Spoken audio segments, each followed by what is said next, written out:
we don't even have a bed. We have a Peloton bike or like a wow. That's an actual scene I shot, right? Like,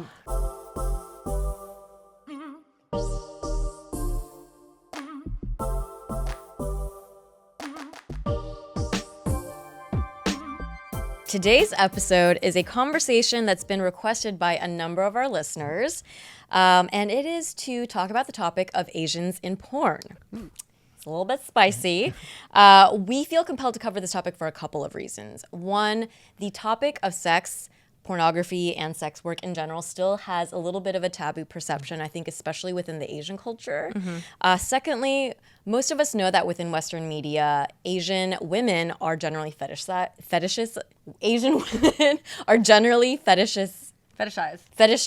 yes. I can't say that word. I got your Fetishized, and Asian men are generally emasculated. So we want to kind of dig into a bit of that, especially within porn.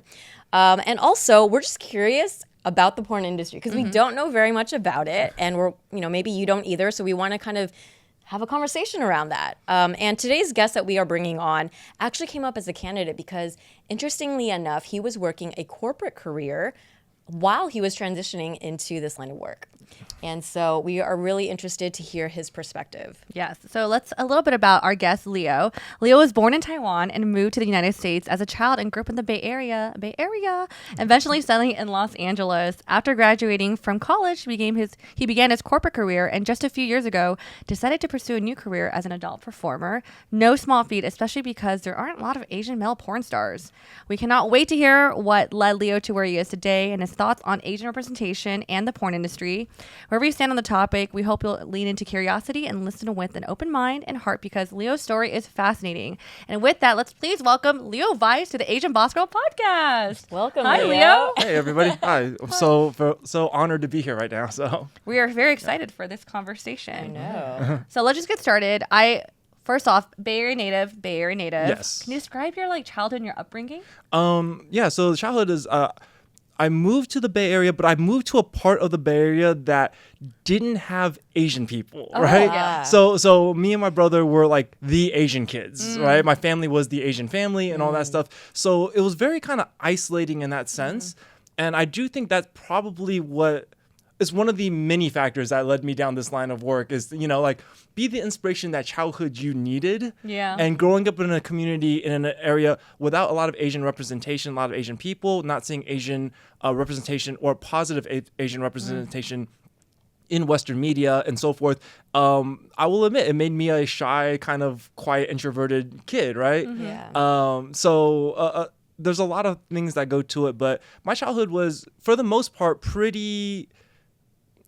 Normal is a weird one, right? Because everyone, normal, right? Everyone thinks their childhood is normal, so you still telling someone about it, and they're like, "That's not normal at all." But no, it was fun. It was a good childhood. I had friends in the neighborhood. I grew up. I ended up doing sports and started skateboarding and things like that. Just kind of like what you would think a very all-American kind of childhood would be, right? Interesting. Okay. So and then that was Sounds like a nice little neighborhood kid. Yeah. Did you stay local for college, or what did you do? No, I actually went to college down here in Southern California. Okay.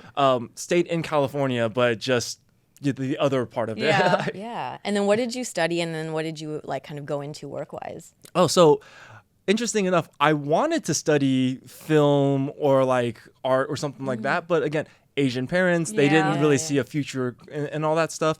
So I have my bachelor's degree in political science. Oh. Yeah. I started off trying to do business, and after one semester, I was just like, no, this is not for me. Also, I grew up in a family where both my mom and my dad, they both ran their own businesses. So I kind of knew that you don't need a business degree to run a business. Yeah. You're learning a bunch of hypotheticals and theoreticals, but running a business is just running a business. Yeah. So it didn't make sense to spend all that time doing that.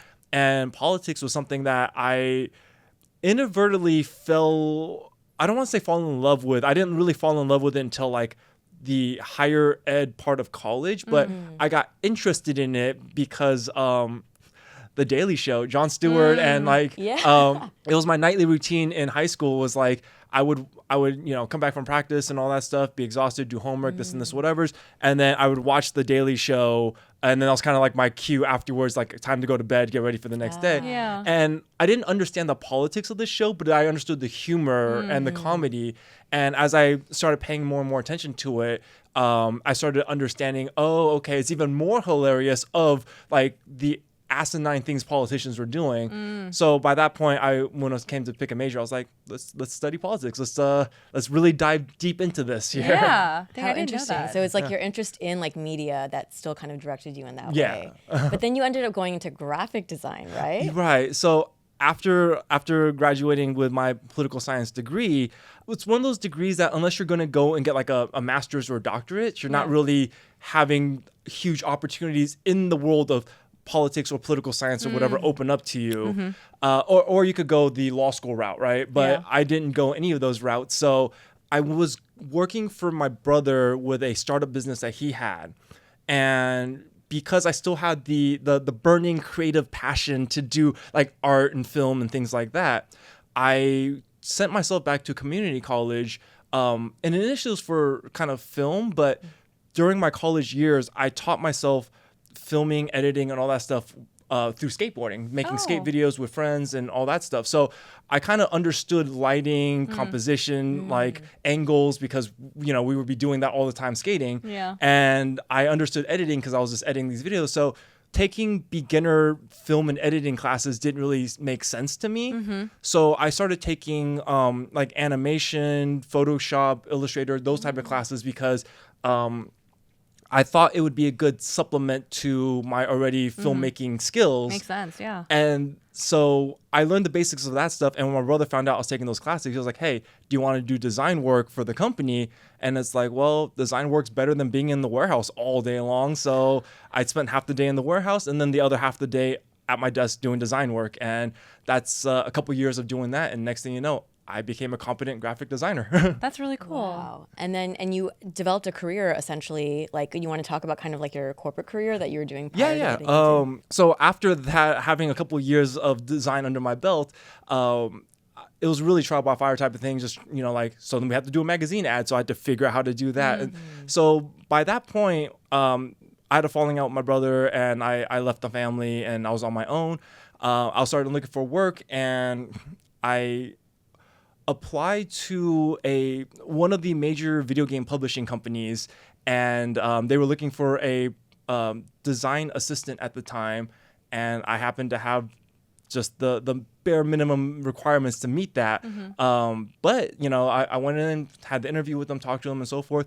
And they liked my portfolio, they liked my attitude, they liked my story and all that stuff. So they gave me a chance. Quick, we'll give you like a 1-year temp contract. We'll just kind of test this out. Actually, I think it started off with like a 6-month temp contract and we'll like test this out. 6 months came and they're like, hey, we'll extend this the next 6 months to see what's going on. And then 6.5 years later, I was still there and they were just like, they gave me the full time, this and this. I learned a lot with them and grew, but definitely the self-taught stuff got me in the door. And then it was just really putting in the work and effort to really keep polishing and improving to be at that high corporate level. Yeah. I'm not going to name the exact company that I worked at, but there's a very high likelihood you've seen my work somewhere. Oh, that's really cool. Wow. Dang. So can you share with us like how you got into adult entertainment from, so the setting is you're working your corporate job. Right. It's quite cushy, it sounds like, Yeah. and pretty reputable like video game. What kind of drew your interest into? So it's still related to the video game industry thing. So when I was first getting into the video game industry, VR was the new hot thing and everyone was talking about it in the world of video games, right? VR technology, it's like revolutionary and breaking through and so forth. And at this point, I'm living in San Francisco as a like mid to late 20s single bachelor in San Francisco. I'm going through my man whore phase. I'm just on Tinder, I'm swiping, I'm hooking up, I'm having fun. There was this one woman that I was hooking up with and she was super nice, super sweet, and she's great. And she has friends that were having a VR startup company in porn out in Vegas. They were like shooting full 360 panoramic shots out in the desert and things like that. And because VR was such a hot buzz going on in the video game world, I had the opportunity to invest in their startup business. Oh. So I was like, okay, well, there's a potential there. Let me buy a ticket to the big like porn trade show and see what the competition, what everyone's doing in the world of VR and what's going on over there. Yeah. So my first time ever going to AVN, which is like the big porn convention, it's like the one, right?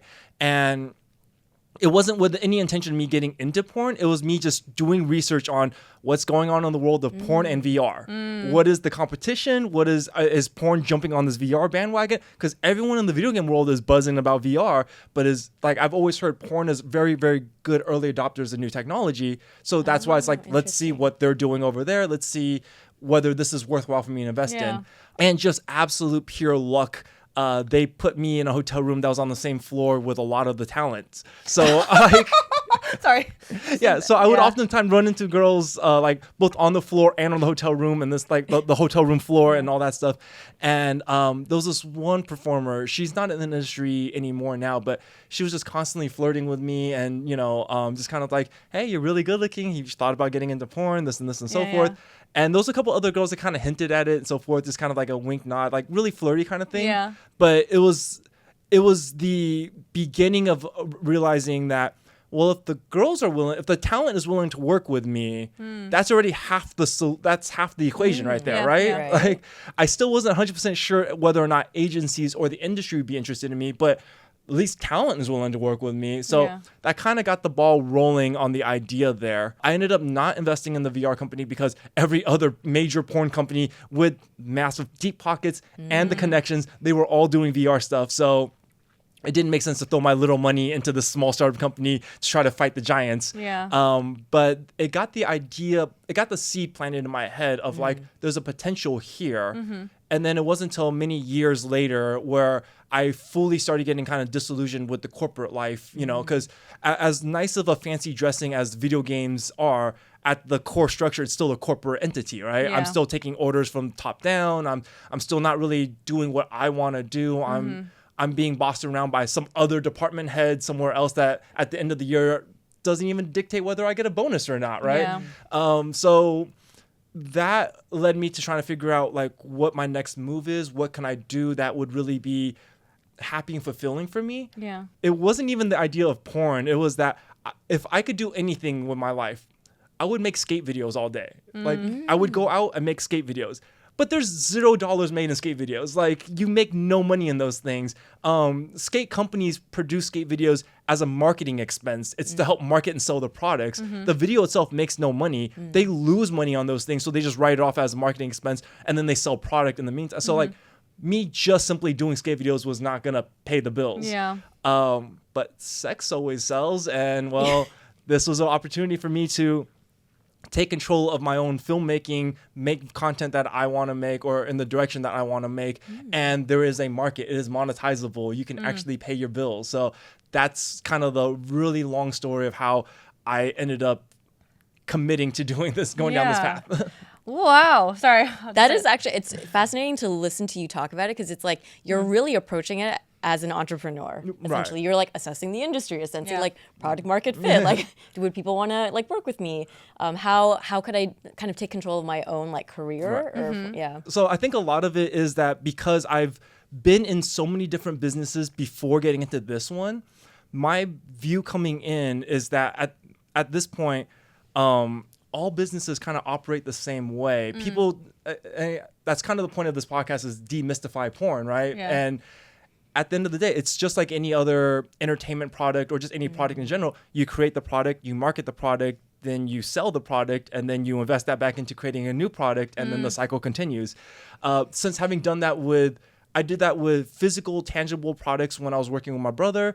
I've helped my dad with his, and his was a consulting business. So it's a abstract, non-tangible product that still is the same concept. And then with video games, it's digital products and things like that. So going into porn, it's very understandable. Like I knew the steps, I knew the thing. And the idea of just create the product, market the product, sell the product, repeat the cycle. Yeah. I've lived it so many different times that going into this, the mentality is exactly the same, you know? That's true. I didn't think of it that way. But I think for me, like, would you say, like, one, I feel like going to that conference, like, kind of built up this, like, confidence in yourself. Like, I can maybe be a performer. But I think, were you ever, like, before you made a decision, were you, like, kind of, like, you have to be very secure with your body and yourself and your like sexual performance. Were you like thinking like were you ever questioning that? You're like, I'll be good on porn. Like, would you like? I'll be fine. I think younger me would have definitely questioned this. This is not something like an 18, 19-year-old me would have been confident doing. But again, my man whoring phase in San Francisco definitely helped a lot. Up the confidence. Like, you know, like when you get a lot of practice, and it was the thing is, it wasn't me asking these girls like, hey, do you think I could do porn? It was one person in particular I was hooking up with. She just in the middle of it was just screaming out like, oh my God, this is just like being in a porn. Oh my God. And I was like, okay. Oh, shoot. That was a great boost of confidence to me. And then again, with some other people that I was hooking up with and so forth, they kind of made comments and things kind of like, hey, you're kind of good at this whole like sex thing. And like I thoroughly don't mind coming over here. And I'm living kind of in like a, not like the worst part of San Francisco, but it's not exactly like the nicest part of San Francisco. And women were taking the journey to my place. So it's like, you know, like maybe what you're giving is Your product is obviously solid. Hello everyone, Helen here, and this one is for all the parents out there who have babies that are still in their diapers. If you're a parent, I will be shocked if you haven't experienced a nasty, outrageously unnecessary blowout just yet. We used to experience them, and they were never a good time. But now, with the new and improved Pampers Swaddlers diaper with blowout barrier innovation, Swaddlers prevents up to 100% of leaks, even blowouts. This diaper has a blowout barrier at the back waist to prevent those messy leaks and blowouts, plus dual leak guard barriers at the legs to help protect leaks where they happen most often. Pampers Swaddlers are dermatologist approved by the Skin Health Alliance, hypoallergenic, and free of parabens and latex. Yes, we only want the best for our babies. They're available in sizes newborn to size 8 and now feature designs with new animal characters, Shiloh the elephant and Freddie the duck. How cute! For trusted protection, trust Pampers, the #1 pediatrician recommended brand. Okay, so now you made that decision. Like, how did you even get started? Like, where you're like, okay, obviously you have like an interest in editing, filming. Were you, I guess, like self shooting right away, or you're like, I'm gonna find an agent? Yeah, no. So I started off self-producing, and the idea was always that because much like most people from the outside looking in, it seems like the porn industry is kind of hostile towards Asian male performers, right? And so like I knew coming in that there's got to be a market for this because there's Asian people like in America, around the world, and so forth, and there's not a lot of content's being made with an Asian male representation. Yeah. And there's got to be women out there who are into Asian men, and they're not able to get that because there's not a lot of it out there. Yep. And there's Asian men who would like to live vicariously through an avatar that they could relate to. They're not really getting that. We have Japan as an industry, but like their content is so different than what American content is. Yeah. Right. Yes, just purely culturally, that I don't think it's satisfying the Asian American appetite for that. So I knew I couldn't bank on other people creating the content I wanted or booking me enough or so forth. So I came in 100% from the beginning with the idea that I'm going to have to carry this entire thing on my back. I'm going to start my own production studio. I'm going to have to shoot my own stuff. I'm going to have to do all the heavy lifting myself because I can't just rely on handouts like that. I can't just wait for someone to give me an opportunity like that. If I want to be successful, I need to go make my opportunity. And so going in, that was the mentality, that was the mindset. And I started my career by self-producing my first, 12 or so scenes, hiring the performers, shooting it myself, editing, creating everything, marketing it, promoting, getting it out there, and all that stuff. Wow. So That's very impressive. Yeah. I mean, because there's like multiple roles that you have to, like multiple hats you have to wear to be able to get something like that done, right? Oh, right. And it was a pretty steep learning curve too, because, agents, one of the main points of an agent in the industry is to keep out the riffraff, the random guys that's like, hey, so I'm starting this porn website and Yeah, this and this, and I want to, and they're just like, yeah, right, for Yeah. sure. You just get away from the girls, right? Yeah. So I had to actually do a lot of traveling. I was going to the events in person, meeting people, talking to people in person, and luckily I met somebody who, I met a couple people who were willing to give me a shot. One of them was like, hey, I'm willing to give you a shot, but you still need to go through my agent, jump through the hoops, and then let them know that I said that it's okay. So I still had to do the whole process, which was good for me to learn, like, how do you approach an agent? How do you be professional in this industry? Because coming in as a professional from the corporate world, I think my emails look nice, but then you find out like, oh, this is film and entertainment. Like they're expecting other type of stuff. They're expecting like a call sheet, wardrobe, things that I don't think about because that's not the world I came from. Right.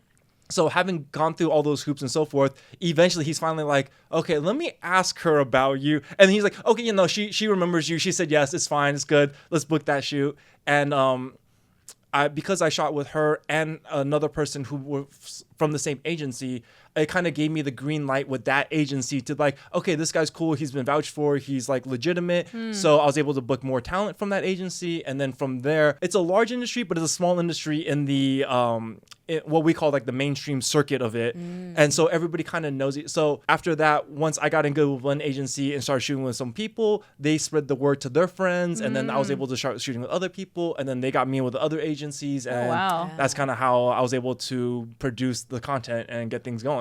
Well, you're like pretty much your own, like you do the booking for your talent yourself and then like the set, like directing and then like also talent. And producing. That's a lot. And, lighting, camera. Like how do you know how you look like on camera when you're like not looking at You're the the camera? one in the shot. Right, trial and error. Just like, you know, like I also did a lot of research into it too because I had the same problem. Was like, how do you frame these properly? How do you do these shots, right? And it was a tricky thing, but shout outs to Owen Gray. He had pretty much solved my dilemma when I stumbled across some of his films. I was like, he figured out the angles, the shots, the things. He figured out how to do what I already had in my mind, but he was already doing it. So, you know, it's that thing. It was like creativity is heavily inspired by other creative people. And I was like, I was heavily inspired. It helped me understand how to frame things and do things a little bit better. So that helped me a lot. Wow. I mean, it sounds like you really hustled and you really like researched and you did so much to kind of like get yourself into this industry and then become successful. How did your family find out? What has that dynamic been like? So as I mentioned before, I had a falling out with my brother, so we haven't really spoken in a long time. So when I left the family, I had a falling out with everybody in the family. So I went a couple years without speaking to anybody, just full no contact. And once I got pretty established at the video game company I was at, you know, I was fully independent at this point. I had my own healthcare, taking care of everything. I was good. And I started having that kind of not like a nagging feeling, but just sort of this weird feeling of I'm getting older. My parents are getting older. You never know what life's going to throw at you. Yeah. And I don't want to regret that something tragic happens and I had not made amends with my parents.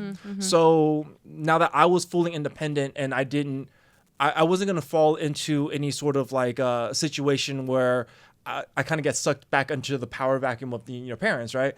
So I felt that it was safe for me to kind of reach out to them. And it took a while, but there was this understanding of where they went wrong with things. They had the best intentions in mind, but obviously, you know, that's saying the road to hell is paved with good intentions. Like they had good intentions, but they constantly were messing up my trajectory in life. So that's kind of why I had to leave, was like, I can't be myself and live my life and find happiness as long as I keep doing what you guys keep thinking I'm supposed to be doing with my life.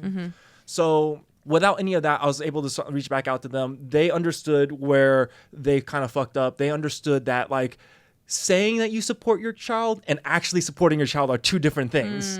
You can say it all you want, but you need to actually support them for it to matter. Yeah. And so by this point, when I'm actually gonna get into this industry and such, I had the opportunity, I had the connections, I had gone back to the convention again many years later, talked to some agents and so forth. I found out those buzz about like, hey, people were very interested in me. And so at this point, I call my dad, and I was kind of like, hey, I'm going to come home and have lunch and talk to you guys in person, because if I'm not mature enough to talk to you guys about this is something I'm not mature enough to be doing in the first place. So I go home that weekend. I, sit down. My dad's got this kind of concerned look, like, hey, come in, sit down. Mom's already prepared lunch. Let's talk and so forth. And I sit down and just kind of like, all right, well, you know what? Let's just rip the Band-Aid off this thing.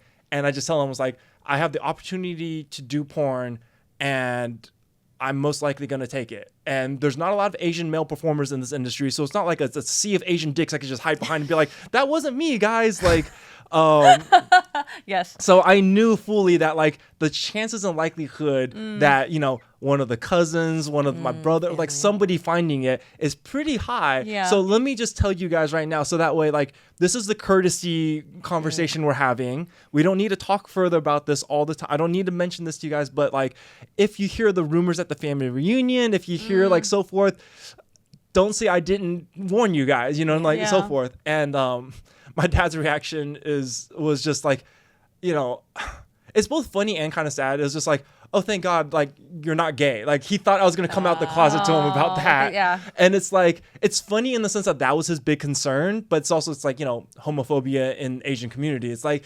my parents are pretty westernized, so you would think that it's better, but it's still, kind of default back to the old traditional way sometimes. But it sounded like you basically had established like enough independence from them. It was because you called it, you were like, this is a courtesy. Like, I'm not asking for permission. I already have, I can take care of myself. I've established myself, and I'm just letting you know. And so you almost like didn't really care really what they would think. No, that's exactly what it was. And that's also where at that point, I'm older in my life. I think I'm probably in my early 30s at that point. They've seen me completely cut everybody off and thrive on my own. So they're at this point, they're like, you know what? We've understood in the past, we think we know what's best for you, but you know what's best for you. Yeah. We're seeing it right now that you're doing what you're doing, and you've just, in that short amount of time, completely put your life back on the track you wanted to be, found success, is doing pretty well. So if you believe that this is the path that you need to go, who are we to tell you no? Because obviously we don't understand your life journey, right? Like, they kept thinking they did, and that was the whole problem was, I had a vision, I had a plan, they didn't understand it, so they kept derailing me. And then this time they're just like, you know what?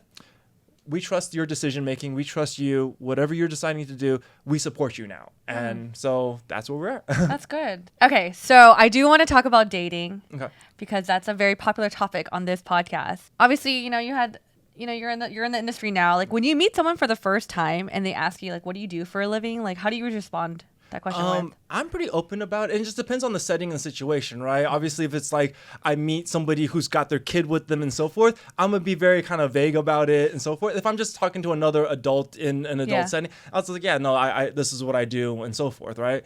So usually, especially when it comes to dating, this is something I really want to be upfront about, because it's like, you should know these things about me so that I don't accidentally violate your boundaries without any of us setting even what the boundaries are, right? So usually when it comes to meeting women and stuff like that, I'm very open about this. It's like, hey, this is what I do. This is this and this is that. This is who I am, right? Yeah. I like openness. Do you have a preference to date people in the industry or out of the industry? I'm currently dating somebody who's in the industry, and I think there's pros and cons to both. I recommend people who are in the industry to have support that is outside the industry, so you don't get sucked up in the bubble all the time, right? Because a lot of it is very kind of high schoolish at times, because again, like I said, when you're in the sort of there's only so many people that kind of do what we do. So you all kind of know each other, or at least know of each other. And then because everyone's working with each other, stories start spreading, things like this. And then a lot of gossip and all these things kind of occur. So it can get very kind of high schooly at times, where it's like you get trapped in this little bubble of your own community. And you start thinking the most important thing that's happening is what's happening in the porn world. Yeah. Where it's like, no, it's nice to be grounded and stabilized a little bit. And I'm very lucky that I have my good group of friends that none of them are in the industry. So sometimes, sometimes I'll be complaining about a real work problem and all they'll do is just rag on me and just rip me to shreds. To be like, oh, really? That's a real problem? And it's like it is a real problem. But yeah, the having you guys keep me grounded, that's that's fine. It's But with that though, it's also nice to have someone who understands the problems, right? It's nice to have somebody that when you're talking about like, oh, I had a hard day at work, they're not going to just suddenly make fun of you. Oh, a hard day at work, right? Like they're going to be like, oh no, it's like, I understand, it happens. It's like, it's work. It's an actual thing. It's, so there's the pros and cons to both of those. Right now I'm with somebody who's in the industry. So it's great to, when either one of us have a day, whatever's, we can vent to each other about it and we both understand like, okay, I understand where you're coming from. This is fine. Yeah. I know what you need right now is just like vent, relax, hang out time. We're good. Like, is it hard for you or for her to like see each other work with other people just because of the nature of your work and being physical with other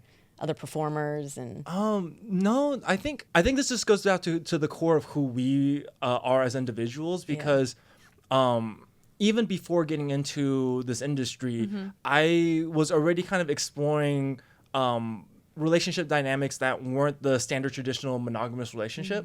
So I always kind of knew that's like, my belief is some people are wired for monogamy and that's great and that's wonderful, but other people are not, and they're wired for more like polyamory or whatever's, and you should just find what works for you. And having been in long-term monogamous relationships, I kind of realized that it's not really the thing for me. So going into this industry, I was already sort of polyamorous in the first place, and my partner, she also is polyamorous as well. So both of us so that's why this kind of works out really well for us. That's like, okay, cool, we can both do our thing. And then also we were pretty much platonic friends for about a year and a half or so before we started dating. So during that time, we were just purely friends.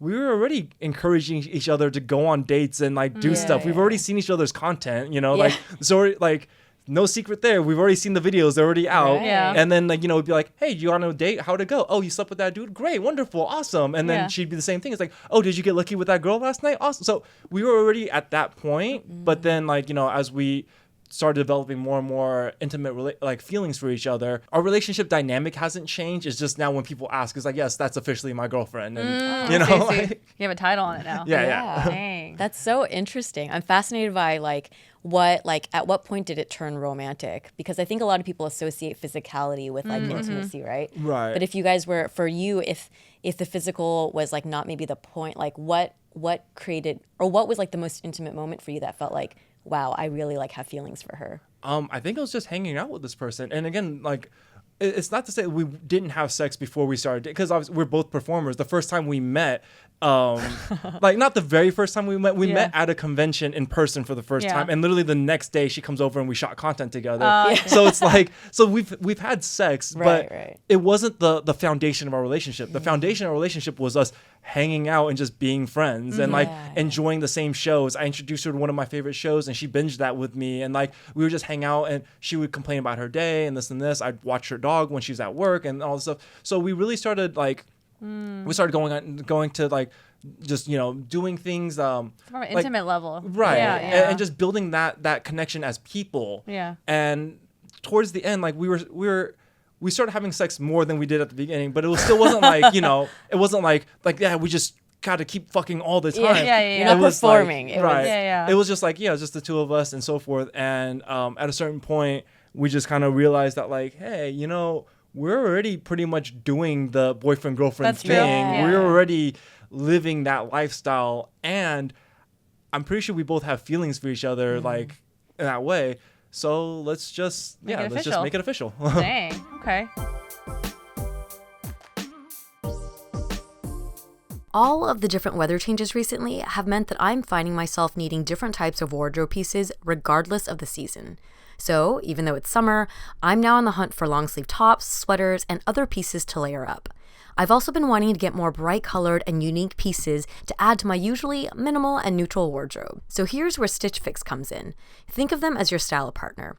Your stylist will learn about your tastes and collaborate with you on looks you'll love without breaking the bank. You share your style, sizes, and budget with a quick style quiz, and they send 5 items right to your door. You can try everything on at home, keep items you like, and send back the rest. Shipping and returns are always free. I have found their experience to be really convenient and a great way to discover new styles. Like I've said before, store, I got my favorite pair of vegan black boots from them. Thanks, Stitch Fix. They just get me. And they'll get you too. Try today at stitchfix.com/ABG and you'll get 25% off when you keep everything in your fix. That's stitchfix.com/ABG. stitchfix.com/ABG. Leo, thank you so much for kind of walking us through like your relationship and stuff. But we gotta get back to the industry and the work. I feel like a lot of people have a lot of curiosity about this, including myself. Can you kind of walk us through like the setup of a scene? Like, I think you walked through, like, you kind of like did your research, like finding the right angle in the shot. But like, I'm just curious, like when you talk to like your other co-performer in the scene, are you guys like saying like, oh, this is what I'm turned on by this? So like that way when the camera starts rolling, you guys know what the erogenous zones to hit? Or is it more like, we'll roll, let's see what happens, and I'll cut a bunch of shit out if it doesn't work? So like, what's your process with that? So yeah, I think everybody, when we start doing a scene, before the scene, whether it's your personal content shoots or you're on a more of a mainstream set, we have a do's and don'ts. And we have a moment where we kind of go through, and during this time is when we show each other our tests, you know, to make sure that like our we have full panel STD screening every 14 days to be eligible to work. So you show the test to be like, hey, everything's good. My test panel is clean. Then you start going over your do's and don'ts. You're like, hey, don't do this. These things are off limits. And then these things are the things I do like, and this is what I enjoy, this and so forth. And depending on the type of scene that you're shooting, you know, like some of it is sometimes not applicable. Sometimes it's like, okay, cool, we could work this in, this and that and so forth. And yeah, we definitely have a conversation about it beforehand. That way going in, we know like what we can't do and so forth. Because a lot of it is spontaneous in the moment, but you don't want to cross someone's boundary in the moment because you just didn't know. So we do have these conversations and talks beforehand. Oh, okay. Yeah. Very interesting. I didn't know that. Yeah. And I think it's definitely something that people should bring into their normal life a little bit more. For to sure. Like, you know, I hear a lot of stories where porn gets blamed a lot, where younger men especially like start doing something like start grabbing a girl by the neck or hair or something because they saw it in porn. But it's like, you need to have that conversation, you know. That's true. Sometimes when we're very business about it. Like, so do's, don'ts, what likes, dislikes, let's go, right? Yeah. Like, you don't need to be like that way, but like you can have that conversation. You can have that like sit down, cup of coffee, tea, chat. What do you like? This and so forth. Have a conversation. Get there, understand that, and that way when you get to that point, you know, okay, don't grab her neck, don't pull her hair, don't do this or that, or she likes these things. Okay, this is what I'm gonna do to make sure we're all having a good time, right?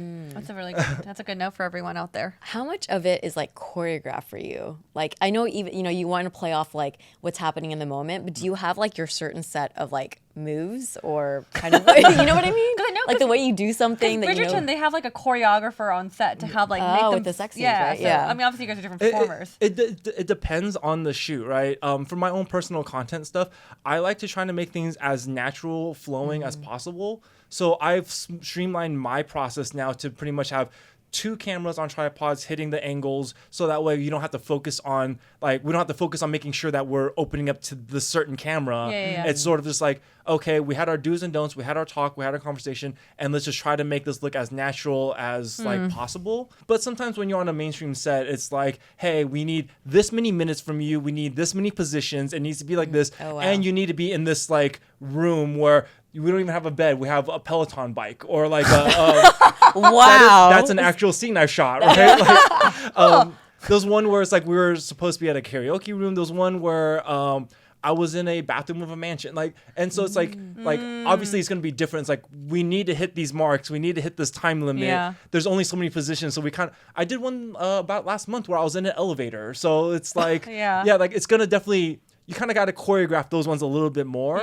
But, you know, for a fun content shoot, at least my content shoots, it's like, no, let's just try to make this as natural on the bed as possible. I shoot my content typically with only other professionals. So you've seen them do all the crazy stuff on all the other videos. So my videos, I try to be like, this is kind of a little more closer to what they would actually be doing on their own. Right.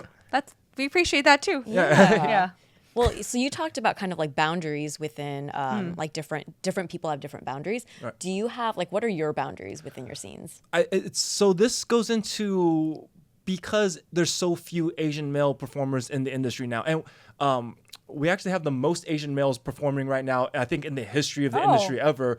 And that's like 3 of us. And Wow. but that's still like 300% more than what we've ever had before. Yeah. So because of that, I'm very cautious about just don't do anything that's going to make me look like emasculated or like follow Asian stereotypes or any of those things like that.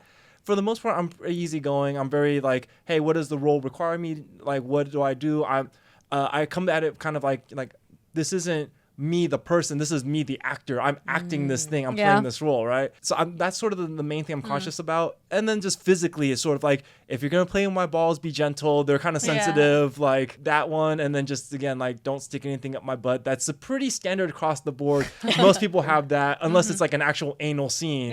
But even then, it's like, I'm not the one. You're not paying me enough to get penetrated on camera for that, so we're not doing that. Like, Oh, okay. I mean, I love that you were sharing before that you had to actually shoot a scene on a Peloton bike. Right. Can you share with us, like, what is in your memory, maybe like a scene or like a job that you had to do that really did not go well?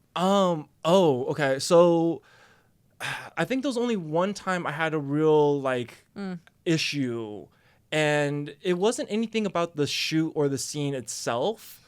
It was just that I was dealing with a personal life issue that had lingered onto that day on set. My co-performer was fantastic. The director is awesome. The set was great. It was one of my very first early scenes, and massive crew, 20-something people, like a full like movie production type situation. And I do 85% of everything is fantastic. The acting, the lines, so forth, the stills, the photos, everything's good. We get to now the final stretch, just have sex on this bed and so forth. And we're having sex, and about maybe 5-10 minutes into it, the personal issue I was dealing with popped into my mind. And it was a person that I had become fairly close with had ran into some very bad legal troubles. And we hadn't had a chance to talk or discuss and so forth. And so there was this concern in my head the whole time. I was like, is my friend okay? What's going on? I haven't talked to this person. I don't know what's going on. And I was just talking to one of her friends earlier that day. So in the middle of the scene, the idea pops in my head. The thought pops in my head of just like, did the friend text me back? Is my friend okay? This and this and so forth. And it starts getting in your head. And I think a lot of men understand this, that the hardest part for a male performer is, just making your dick work. And it's the one muscle, the one thing that you can't physically control. It's pure mental, right? It's like 100% mental, whether or not that thing's going to work or not. And if you're not mentally there, no amount of medication or anything you take is going to work. Because even all the medication just makes it easier to get aroused. You still need to be aroused. You still need to mentally be in the moment. And the fact that I got that dark storm cloud that popped in my head, it got me out of the moment. It got me out of the zone. I started losing my ability to perform. I told them like, hey, I need like 30 minutes to kind of clear my head because I'm going through some personal stuff. But just because of the timing, it was like I was the afternoon shift. So they were like, hey, we don't have this place for that long. We still got to do voiceovers, this and so forth. We don't have 30 minutes for you.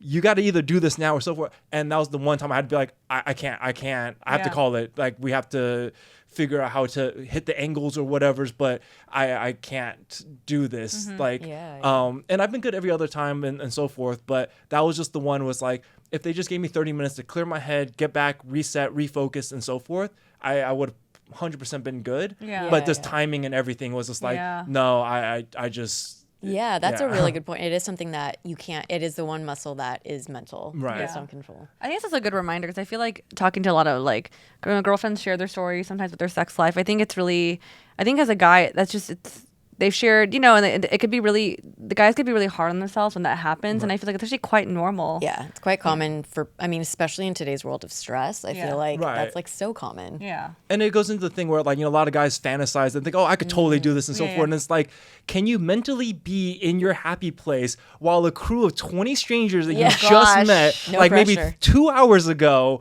are staring at you naked while there's a person that might not even necessarily be that into you who's just sitting there looking bored, being like, are you you ready yet? While the director's like, yo, hey, we gotta go, man. Dude, Like, come on. that's Like, can you get it up at that point? No. Like, I will answer for myself. No. yeah, that's the reality. And that's a lot of guys, when they face the reality of it, it's like, oh, no, this is difficult. That's why the pool for male talent is much smaller than the female talent, right? Yeah. Oh, yeah. There's just so many less guys who can do this and do it regularly and consistently.